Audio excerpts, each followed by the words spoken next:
ছেলেরা বলছিলে আগুনের সাথে আমাদের নিত্যদিনের খেলা। তোদের হিংসায় আগুন যেখানে শেষ হয়, আমাদের জিতের আগুন সেইখান থেকে শুরু হয়।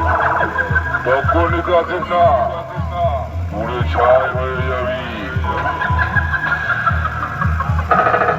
বেশি উড়িস না, ওড়ার একটা সীমা থাকে।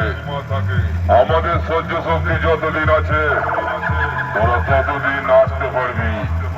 যেদিন আমাদের মাথা গরম হবে সেদিন তোদের পুরো অহংকার তারকেশ্বরের চেলা কাঠের মতো সোজা করে দেব। খেলা দেখতে পেয়েছিস? খেলা দেখ।